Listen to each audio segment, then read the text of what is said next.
Hey there, it's Monica Kang from Dear Workplace, and today I'm excited to share our first bonus episode. As you may have noticed, in each of our episode, we edit to share multiple conversations we have with different experts per episode. We were intentional about this process in order to share new stories and perspectives for our listeners. But this means we miss out on sharing some of the dialogues that we had with each of our guests, which were usually about an hour per person. So you'll see us at times sharing surprise bonus episodes of the raw dialogues that we hope you'll enjoy.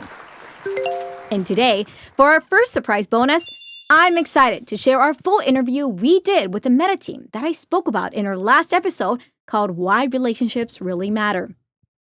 Meta Team is the first and only national certified woman-owned commercial roofing company in the United States. Meta was founded by 5 women, 4 of whom owned regional roofing companies in different areas of the United States. Their owners provide over 250 years of combined expertise and experience in the roofing industry. Pooling the institutional knowledge of each founder has created a culture of cooperation over competition, resulting in better, more consistent service and solutions for their clients. While attending WeBank, a supplier diversity conference in 2018, Candace received some sage advice from a friend. He suggested that Candace bring together other experienced and like-minded women in the industry to join forces as a way to grow their businesses and leverage their expertise. Candace spent the next year and a half networking, researching, recruiting, planning, and promoting this business model. In January 2020, Meta Team LLC was launched. This is the interview I had with the Meta Team: Candace Klein, Erica Johnson, Alicia Michael, Sherry Miles, and Kelly Van Winkle. I hope you'll enjoy it. And see you again soon at another episode at Dear Workplace. Love it. Love it. Thank you very much. Welcome to the show. I am so glad to have all of you. Super pumped. Would love if you can each go around briefly introducing yourself to share who you are and just 1 or 2 lines so that folks know. Erica, if you can give us the start, and then Candace, Alicia, Sherry, and Kelly, and I'll put in the chat so we know the order. Sure. Good morning, everyone. I'm Erica Jackson, the president of CYE Enterprises. But more than that, I'm the mother of 2, a 20-year-old and a 10-month-old, and so excited to be here. Good morning. I'm Candace Klein. I'm the president of Klein Contracting and the CEO of Meta Team and proud dog owner. I am Alicia Michael. I am serving as president of Meta Team, and I am both a parent of a 25-year-old and a 19-year-old and a proud dog owner as well. I'm Sherry Miles. I'm president of Miles Roofing in Chesapeake, Virginia, and Norfolk. I'm a 4th generation roofing contractor. My company's been around for 111 years. And I'm a mom of 4, 2 college kids and 2 still in high school. I'm Kelly Van Winkle with King of Texas Roofing Company near Dallas, Texas. And my husband and I have fur babies and reside in Dallas. Love it. Love it. Thank you, ladies, so much for being here, sharing a little bit about yourselves. Let's start with the most big umbrella question, which is how in the world did you get to where you are in building your career? I mean, is this what you thought you wanted to do for the rest of your life? What was your first job? I'm going to jump around a little bit. Sherry, if you don't mind me piggyback on you first, I would love to hear your story briefly. Sure. I had no intention of coming back to my family's company when I was thinking about my job prospects coming out of college. I ended up staying in Washington, D.C. and working for a law firm for a couple years, thinking I was going to go to law school. But everyone that I worked for and with were pretty grumpy and had a lot of debt. And so I was in the middle of trying to discern what to do next, to get a master's, back to school, law school, whatever. And my dad said, why don't you just come home, work for a little while and think about it. And that was quite a few years ago. And think about it led you to now leading the organization and continue to do the work. Alicia, what about for you? So I think I might be the only one here that doesn't have a family members that were in construction. I come from a bit of a different background. I really thought by now that I would be writing my fifth or sixth novel, living in New York City. That is just not the path we went down. I spent 20 years completely by accident as a business owner and operator in the automotive sector. I started out really as an office manager for a collision repair facility, ended up a couple of years later owning that facility and managing it for many years. Have actually worked in global and domestic public health. Did that for several years until Candace, whom I have known for many years and worked with in the nonprofit sector on many different occasions, approached me about this opportunity. And I just believed in it so much. And I saw the vision for this. And that is how now I am now in the construction industry. So I love that. Thank you, Alicia. I can't wait to hear how this weaves in the belief piece, which we'll get back to in a little bit. Kelly, what about for you? What's your story? So I'm the third generation in construction. My grandfather started right out of high school in the Great Depression. My father in the late 70s, but I was actually heading down a road to be a professor of Latin American studies. My expertise is in Latin American dictatorships, nothing to do with construction, surely. I ended up after going to business school and then starting a different business. That business was industrial tool supply. So things like generators, welding tools for the roofing industry. I actually sold the equipment for roofing before I went into, many years later, into the family business doing contracting. Thank you for sharing that. So many to follow up as well. Erica, what about for you? Well, like Kelly, I'm the third generation in the roofing industry. The roofing industry is one of my family that we've always been involved in. My grandfather started a roofing company that started out as a residential firm and then transitioned into a federal contractor. He had 12 children. 6 of them started their own independent roofing, all separate roofing firms. And my father was one of them. So I worked for him. Unlike some of the other women, I pretty much knew all along that I really had a passion for the industry. Almost all of my memories as a child involved the roofing industry, whether it was just being at my dad's office, being on a job site. And so I always had a passion for it. So after getting my business degree at the age of 24, I started CYE Enterprises. So, and then that company and the roofing industry led me to this wonderful opportunity with my partners here at Meta. Candace, what about for you?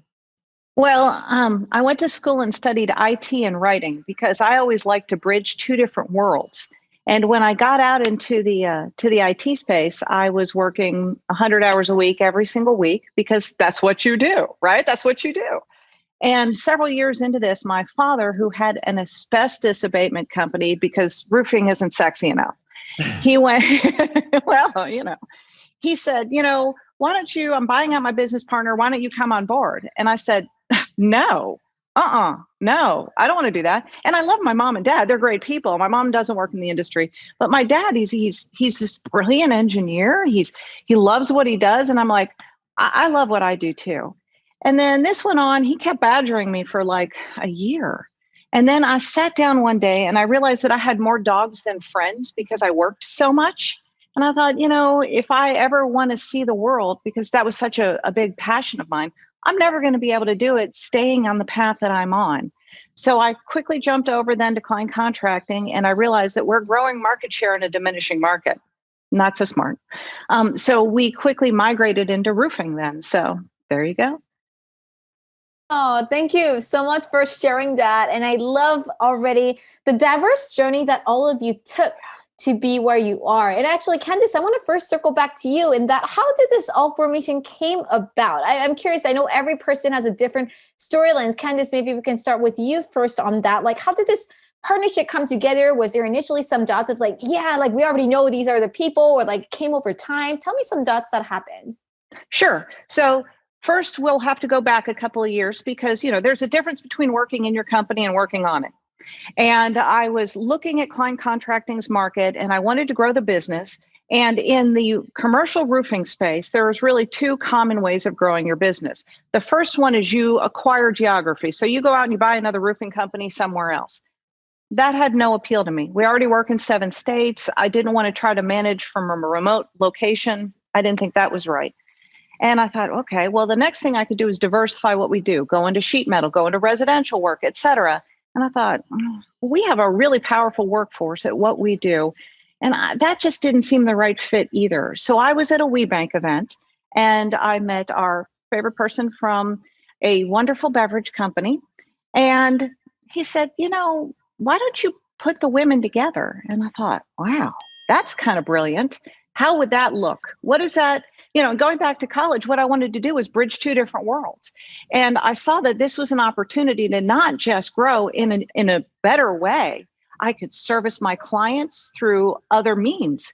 That is to say, I could find other brilliant women who were great at what they did in other markets in the United States who could make sure that my clients were well taken care of, while we also, as a team, then could provide national clients to people. So then the next step was who, right? How do you define who?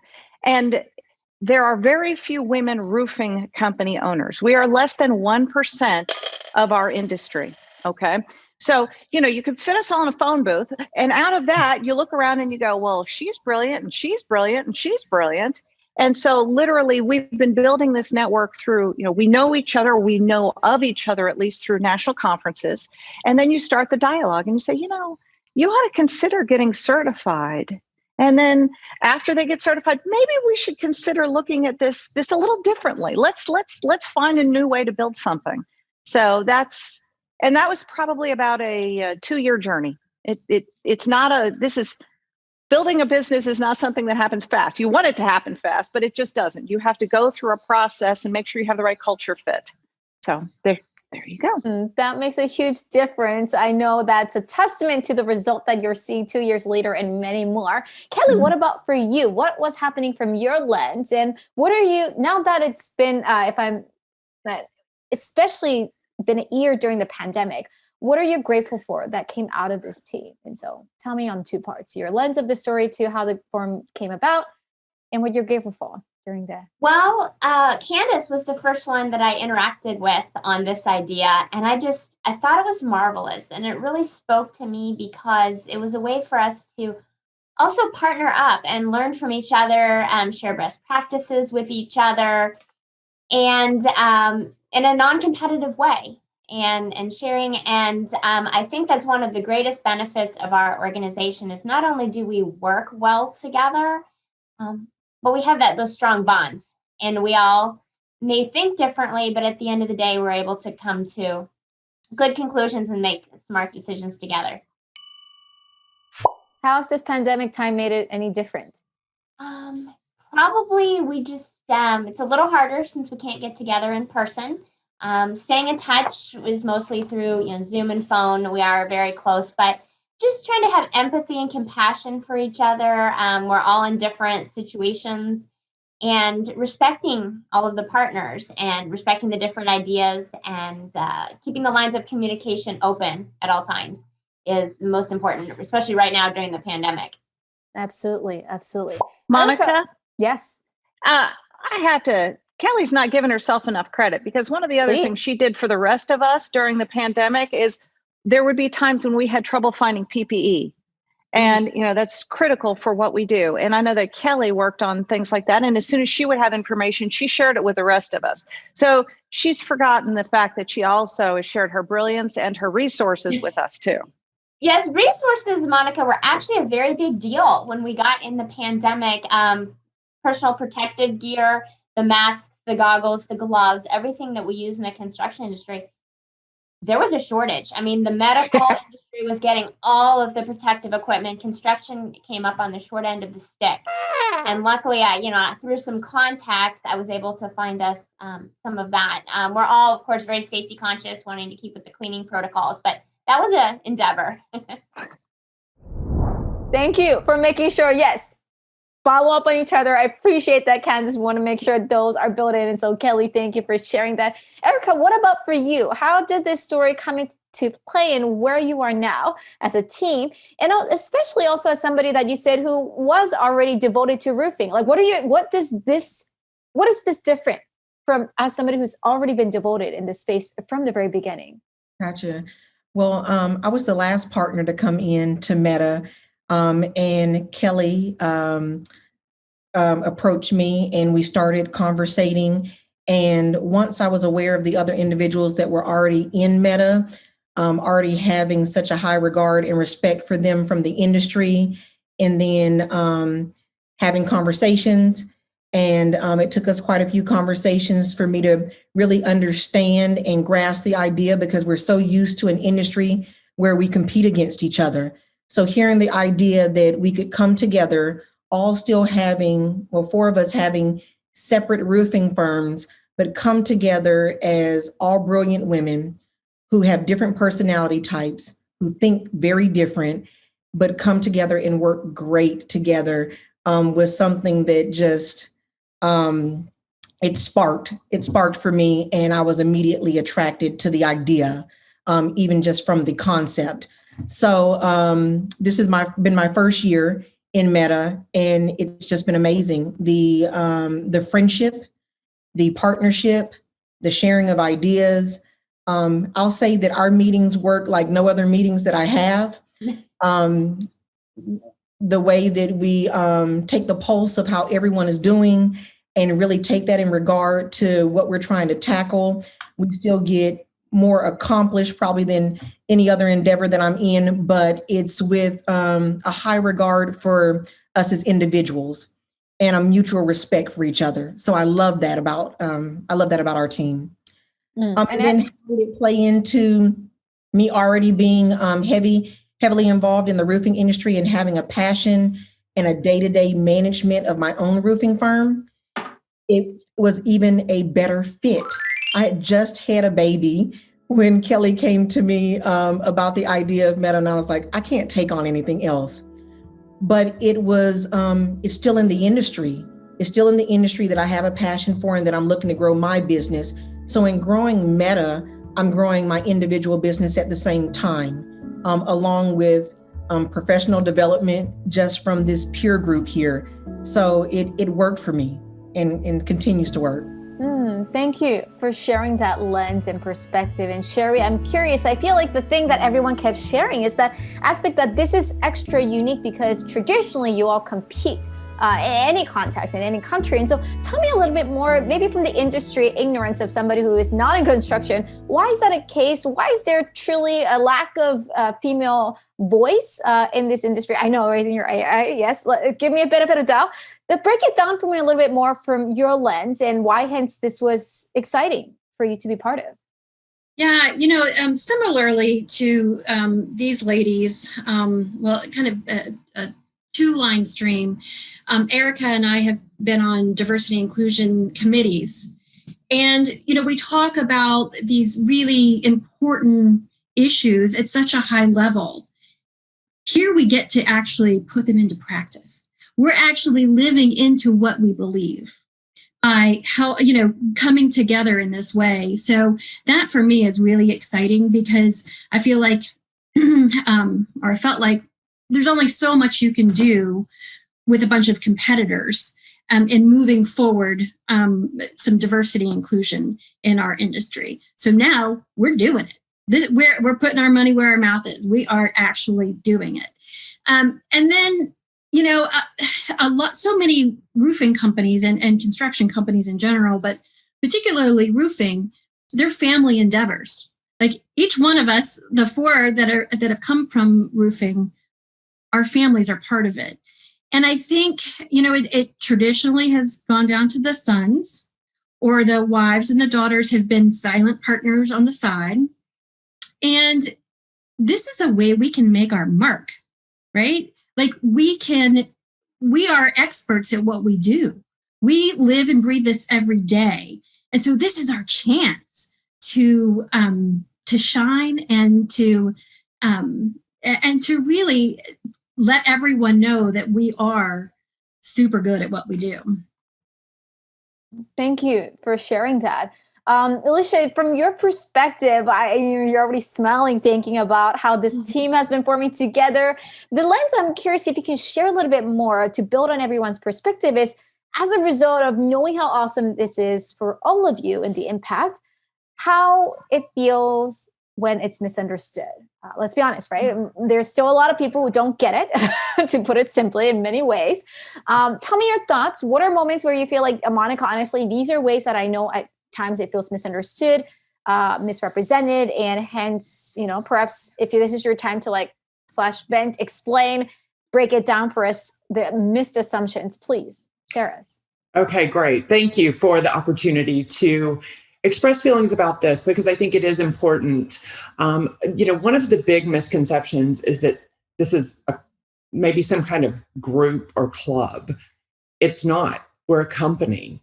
We're an actual company that is competing for business, but it's also business with purpose, and it's and we want to make sure that everyone understands we all respect the shoulders that we stand on, okay? Because we all stand on shoulders of women and men who have afforded us opportunities to be where we are today.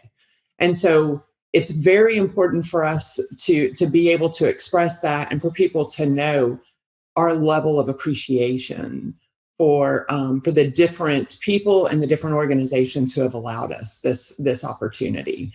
But again, it's about a deeper mission and a stronger vision is the reason that we really do this. We want to be able to continue to pave a path that's been paved for us. We want to be able to continue to open up opportunities for people who typically are underrepresented in this community and in this space. And this really allows us a platform to not only streamline services for our clients, which is really part of our mission, but also to empower diversity so that we can transform the construction experience, not only for our clients, but also for people who want to be a part of our industry. To follow up on that, break it down for me a little bit more. What is, in fact, the transformation you want in the construction business in this team? What's the actual problem that worries you and the team? Opportunity, I think, is a major issue.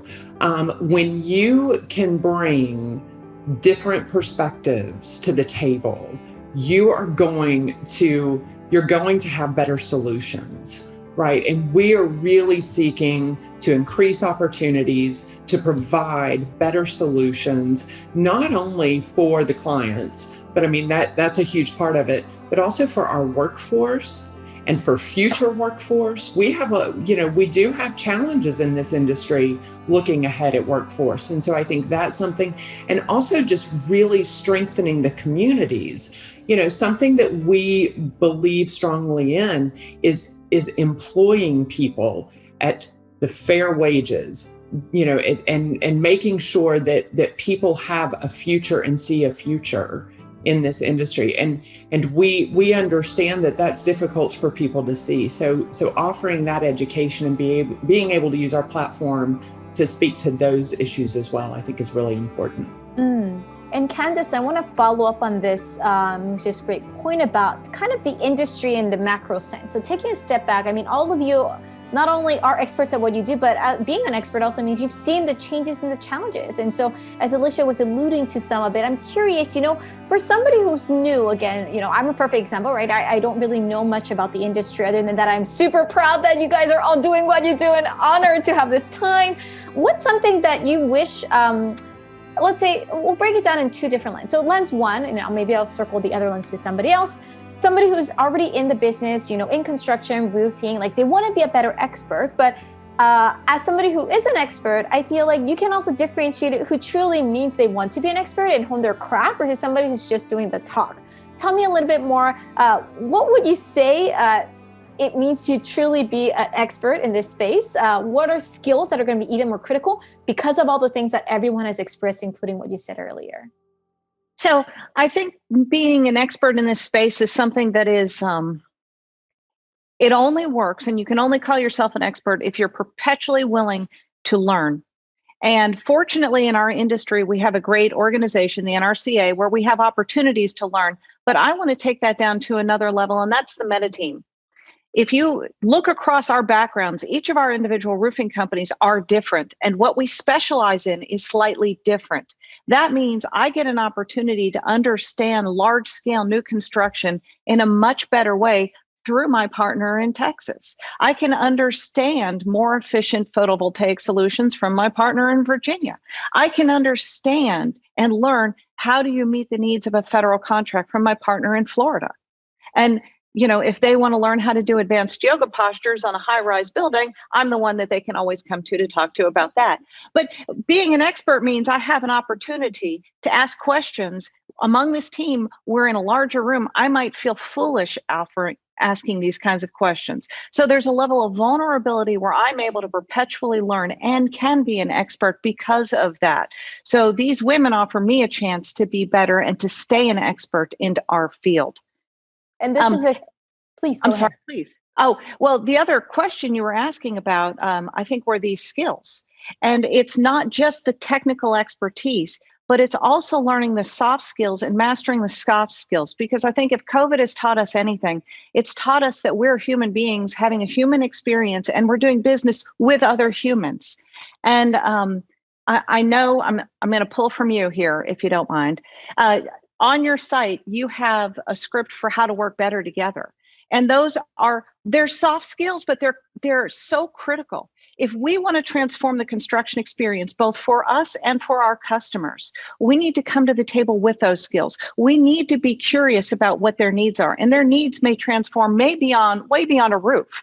Their needs may be very personal, and maybe we can help them in that area. We need to be mindful. We need to be empathetic. And I feel like if we want to be an expert, not only do we need to work together to continue to learn, but we also need to learn those skills as well. Thank you for highlighting those and emphasizing that. And to piggyback on that, just on the benefit of our audience, to confirm, especially if somebody comes to you and say, hey, we need help from Meta team, that doesn't mean it's just here. You guys have a whole team of others. Could you give that spectrum of range so that way folks who might be listening recognize that, wow, this is actually what Meta team could do? Candace. Oh, I'm sorry. I felt like I was sucking up all the air. I apologize. Actually, I think Sherry or Erica might be better at this question, if you don't mind me passing. Not at all. They're both brilliant. Go ahead. And Yes, please. Sherry, Erica? Wants it. Hot potato, hot potato. Well, if you don't mind, I'm going to step back because Candace really talked about some of the macro ideas of collaboration and working together. And I think to follow what Alicia was saying about what also differentiates us, I think each one of us believes that, the dignity of each human beings.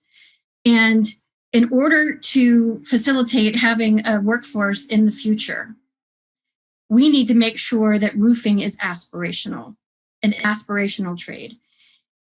We start now with teaching skills, basic skills, critical thinking skills to the next generation workforce. And I think each one of us has an understanding and a passion to help each person that works for us live into a purpose-filled life.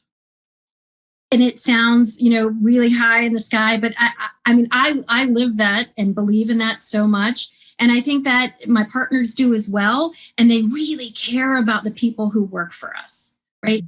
Each individual. And that translates to a really good job. Because when people want to come to work and are fired up and excited about the work that they're doing, that it means something. That keeping families safe and dry, or keeping, corporations going because they have a roof over their head, that is meaningful work. And we can help sustain our workforce in the future. That is not the answer to the question you asked. I'm so sorry. But I felt that's important. That's important. It really is. I appreciate you highlighting it.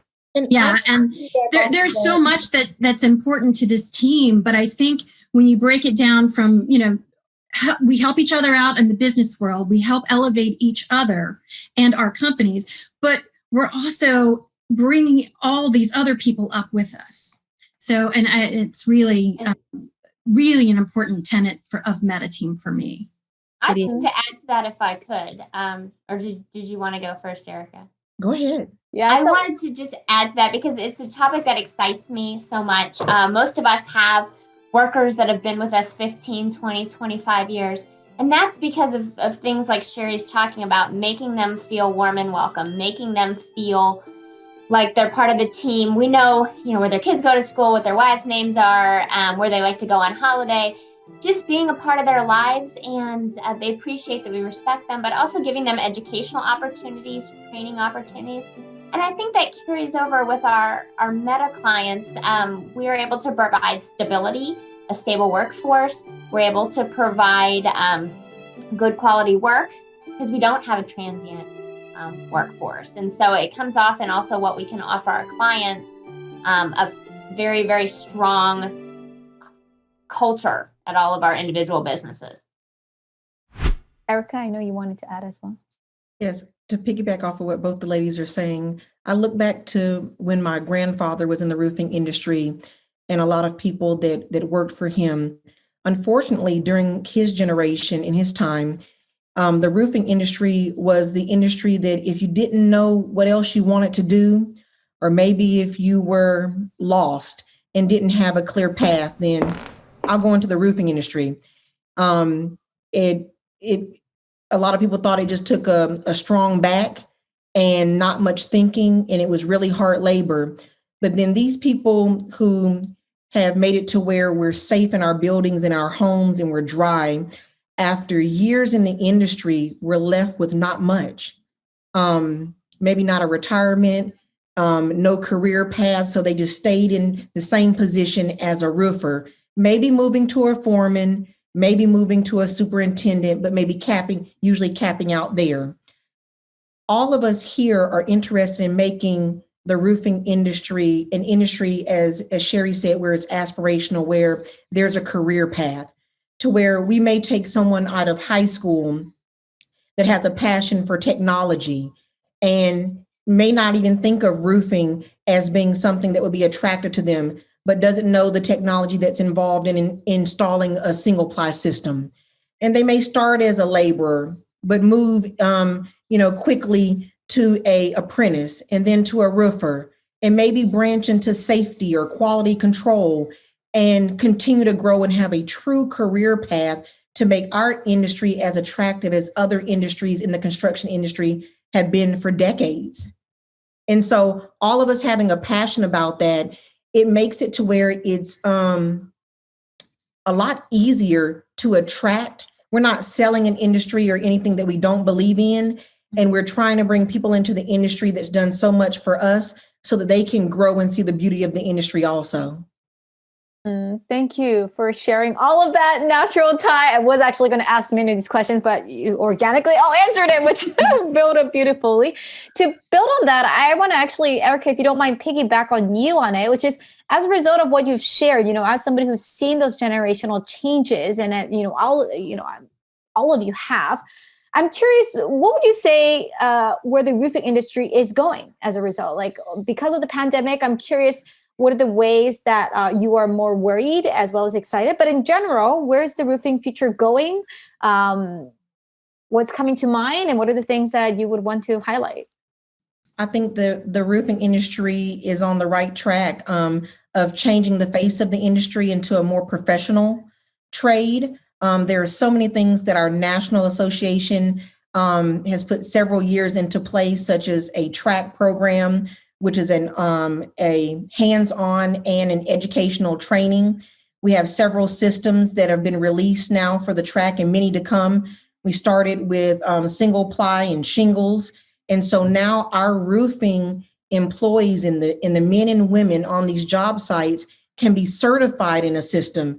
So no longer is it just saying on a resume or when you're applying for a job, I'm a roofer, but you can be certified in a specific system. And so that gives more credibility to our industry, and I think takes it a level up already. We also have, so I'm mixing the training with pro certification, which is the certification in the industry. But the national association, as well as state and regional associations, are really doing a great job of educating, and not just in the trade, but also in different aspects such as legal, such as business.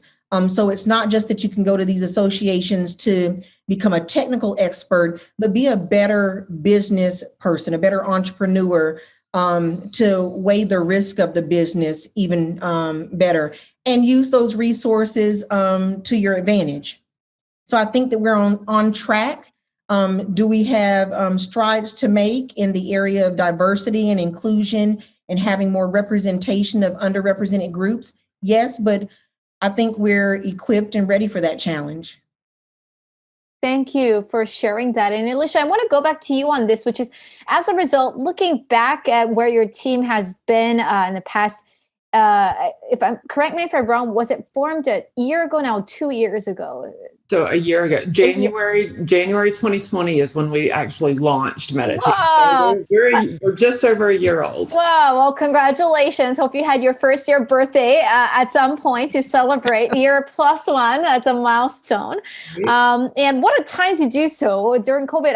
It sounds like then you already planned on it before COVID. I'm curious if you can share a little bit more how COVID has made this collaboration same, different, like how had it impacted in the way that you guys work and collaborate? Sure. So I will say that 2020 was quite an interesting time to start a company. And not just any company, right? So this is an entirely new concept. Unicorn. It's a total unicorn, right? And it's this innovative concept that has never been done before. So not only starting a company, but bringing an entirely new idea to the table. But I will tell you, we had these expectations of launching our company at multiple conferences across the country, and doing so in a way that we're used to developing relationships, which is face-to-face, right? And that obviously just didn't happen. We had our first conferences scheduled literally for March of 2020. It was a WeBank conference, and everything just shut down. And so we really did understand that we had to shift how we were going to introduce our company to clients and into the world. And, but here's the thing that's interesting, I think, about the timing of all of this. We really do believe that the timing was perfect for our launch, because I believe it spoke to our mission and our vision, which is really to streamline services for our clients, right? To make things easier for our clients, and to be able to make things better and grow our own companies, as far as my partners go, and to grow their companies as well. And this really allowed us an opportunity to highlight what we can bring to the table for clients, is, again, streamlining those services, whereas before they were very siloed in their regions and how they had to operate. And it allowed us to highlight the services that we could bring, and the problems that we're working to solve for them, because they do. We asked a lot of questions leading up to our launch. What pains our clients? What are their pain points, and looking at ways at how we can solve those. And again, because of the pandemic, I think that it just highlighted. Thank you for sharing that. And I'm so glad that's kind of building on that. That's how we met. We wouldn't have probably met if it wasn't like, hey, can you just come into this meeting? It would have been a lot harder. It would be like, yeah, it's hard to drive to last minute to a New Jersey, New York event, but I would love to. But, to build on that, I'm sure that it's kind of only amplifying all that you do in a more intentional, impactful way. And I love that all of your intentional emphasis that this is not just us, we're just part of the bigger storyline of the workforce that we're continuing to impact. And Kelly, if I can circle back to you, what would you say now that it's been a year, and also just, as somebody who's been in the industry, the skill that has truly helped how you collaborate more meaningfully. Because again, all of you, not only is this one of your many things, being a family, your own business, this, and then many other things, there's a lot on your plate. So Kelly, I'm curious for you at least, what skill looking back helped you glue in the way you all did and collaborate well? That's a wonderful question, Monica. Probably personal relationships. I've always believed in the importance of personal relationships with clients, with my co-partners here, with employees, just communication and being able to kind of be perceptive, understanding where different people are, and knowing that everyone has different communication styles. We all react to situations differently. So just trying to keep my finger on the pulse of personal relationships and the importance of long-standing relationships. As we go in construction, many of us have friends in the industry that we've had for 20 years. The importance of just maintaining those. And Sherry, to you, I want to hear about your any advice and perspectives on time and energy management, because I can only believe for all of you, there's a lot. But for you, tell me from your lens, at least, what has helped you and how you keep track of all of this and find joy through it. Oh, it is very joyful. And I will say yes. And it's very relaxing compared to my children. And actually these ladies, Alicia, I want to give her lots of credit, because she takes each of our individual personalities and really brings out the best. For this pandemic, it has been very hard for me to be, as an extrovert, to be here in front of a computer and not out meeting people and selling. And I just want to go, right? And details. And so we've taken this year to like laboriously go through our agreements and our processes and our procedures. And it's stuff that my other partners love and I do not. But thank goodness my gift is different than theirs, right? And their gift is different than mine. So Alicia does a great job of bringing out each of our specialties and making sure that we can work well. And she also holds our hand and our feet to the fire and makes us the work we don't like to do. So Accountability.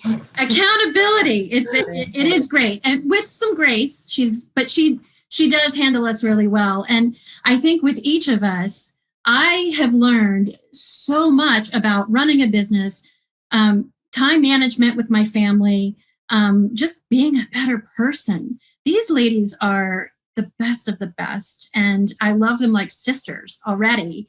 And I'm so appreciative that we've been able to build this thing and this concept, this idea, and like put it into motion. So anyway, thank you. Yeah, Monica, Sherry is probably the most creative of all of us. She will maintain a space where you're able to be safe in, and that girl can just pop out. You're like, wow. So having her in a box and leaving her in Virginia for this past year has been a shame, because this is the woman I won on the road in front of people, because she will openly, creatively problem solve with all of us, with us individually, and for clients. And I think this is a huge gift and asset of the Meta team. She has this, she'll sit there and it's wicked. You're like, wow. And all of a sudden we have 17 new opportunities because Sherry's come up with, what about this? How we could do this? We could do this. And I'm the introvert, just like taking notes going, oh, that's cool. Okay, that's great too. So I'm ready for everyone to get inoculated and to put Sherry on the road. Well, Sharon, we certainly want to make sure when the post-COVID world comes, the world and audience is ready for you and everyone else. And Candace, I did want to circle back to you on the other question, which is, as a result of everything that we've spoken about, what are you most looking forward to and where Meta Team is going and where to expect in the future? So I'll take that a couple of different ways. Someday when I take my personality, my type A personality, and actually choose to retire, which, who knows when that day will be. I would love to have the exact opposite experience that I have had in the past few years. And that is to say, when I used to go to social events with my beloved, and they would ask me, well, what do you do for a living? And I say, I'm a roofer. They just don't know what to say, right? My goal is for when people see somebody I want people's expectation of what a roofing professional can be. A roofing professional can be anyone, right? All we need is your big, beautiful brain. And I would love for the rest of us to actually retire supplier diversity. And we need to start right here and right now with that. So that is my long-term goal and impact and hope and wish and dream for Meta to achieve. We want to transform construction. We're bringing the best brains to the table. All of the rest are more complements, which make us better. But short term, where's Meta going to go? One of the things we haven't mentioned is our actual marketplace. The top 5 roofing companies in the country only represent 4% of market share. So bringing this diverse group to the table with our creative thinking, with our unique skills, allows us to really consolidate and to really put roofing on its head and say, we're looking at this instead of as a competitive force, as a collaborative force to solve problems. So in the short run, I really want to see the market react and say, you know what, I demand more when I hire a roofing professional. Oh, thank you so much for sharing that. And believe it or not, we're almost at the end of our interview. I have a few more final questions. I hope you ladies are enjoying this time and sharing it. With that, Alicia, actually, if I can start with you, the question, and I'll ask the same question for everyone. And so I'll put the order in the chat and I'll refer names so that it's easier. The final question is, I know all of you shared a lot of wisdom and perspective, but, boil down, if they forget everything and anything, what is at least one single advice that you'll each share and how anyone can do anything and how they can innovate and thrive no matter where they are. So Alicia, if I can start with you, what is your single piece of advice? My single piece of advice is to surround yourself with people who operate at a higher level than you do, that have the same amount of passion that you do, and to share in those experiences and to learn from those individuals. I have learned so much. And this goes back to what I said in the beginning of this interview about my belief in this. I didn't come into this as a co-founder and as someone in the position that I'm in with this company lightly. And I didn't do it without doing my research on each of these ladies. I mean, Erica may not know it, but her name was in the mix, even though she came in a little bit later. Her name was in the mix. I researched everyone, including Erica, before I made this, because I wanted to make sure that I was surrounding myself with people that would help me drive success and drive change. And that is exactly what I have found in this group of women and in this industry. Thank you. Kelly, what's your advice? Probably when dealing with business partners, with clients, employees, anyone you're dealing with, is not promising things that you can't deliver and always being honest. So when you make a promise, it needs to be something that is truthful and you're actually going to accomplish it. I've seen so many times in the industry where people say something very far-fetched and it doesn't ring true. And that's the quickest way to alienate your business partner, your employee, your client. I would say definitely keeping your word, being a person of your word. Erica? I would have to say this relates to business, but more so to all relationships. And it's something I'm working on, is being intentional and present to make sure that even if it's just 2 minutes of a conversation with the Amazon delivery person or a partner or with an employee, to be present and to be intentional about the communication so that people know I'm here, I'm listening, and I care. Sherry? Some advice I would give One advice. Yes. Say yes. Sorry. Say yes. Say yes and figure it out. Like, just don't close down on an idea until you've really thought it through. Candace? So my best piece of advice is to find a way to quell fear, doubt, and anxiety so that you can create what you're here to create. And with that, I've asked you all a ton of questions. Is there anything else that you feel like, Monica, you didn't ask us, but we have to share this with their listeners? What is it for anyone? Monica, can you tell us about non-proliferation of nuclear war so that we can have a better world? Come on. That might need a whole other episode. No pressure. Monica's got some mad skills too, ladies. Well, I wish we had more time on that, but the short gist is I'm glad we have a new president who's going to be on the right track for our policies. I can start with that and a longer conversation on it. But anything else to build on it? No, just a thank you. Thank you for your time. Thank you for having us. You're amazing. We have loved learning more about you through this process, and we really are just impressed with what you are doing for others, and we're very appreciative. And we're grateful for your feedback. We've taken everything you told us in our call to heart, and we pretty much went back to the drawing board and started over for our presentation. So thank you. Oh, no, thank you. I'm glad it was wonderful. Helpful. It was wonderful. We had lost the why, and you gave it back. Well, because you have a powerful why that is genuine. And we other weren't people have focused to on fake it. That's the problem. On anything else, you know? And sometimes you do get too focused in the how. Yeah. And you do lose that why. So thank you for that. No, thank you. Thank So you. nice to meet you. Yes, likewise. Thank you very much. For folks who's listening, we'll be back again with another episode. But for now, we will see you later. Thank you. Thank you. Bye.